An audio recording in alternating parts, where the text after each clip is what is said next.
Hi! I'm a mensahero at dala ko ang balita para sa iyo. Meron po tayong 7 araw sa isang linggo. Ito po yung linggo, Lunes, Martes, Miyerkules, Huwebes, Biyernes at Sabado.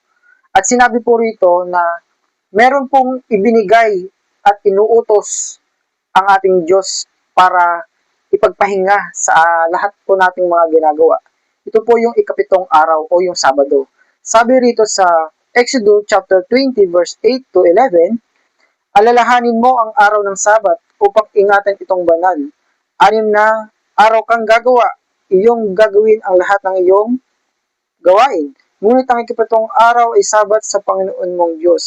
Sa araw na ito ay huwag kang gagawa ng anumang gawain.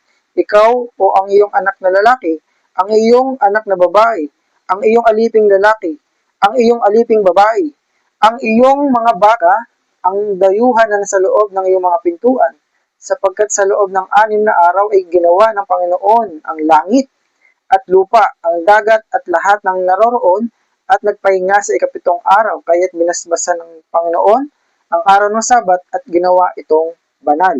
So, ibig sabihin, ang utos ng Panginoon, 6 na araw ka gagawa, at ang ikapitong araw ay pagpapahinga sa araw ng Sabat.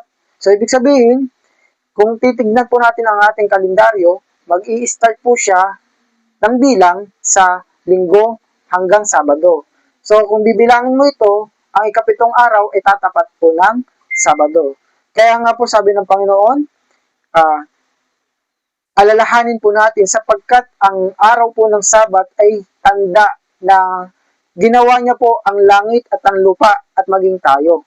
Kaya nga po bilang pong mga nilikha, ay ito po ay araw na pagkilala sa Kanya bilang manlalala. At ang Sabat po mga kaibigan ay para po sa ikabubuti po ng tao.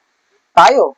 Sabi nga po rito ni Jesus Christ sa Mark chapter 2 verse 27, at sinabi niya sa kanila, ang Sabat ay ginawa para sa tao at hindi ang tao para sa Sabat.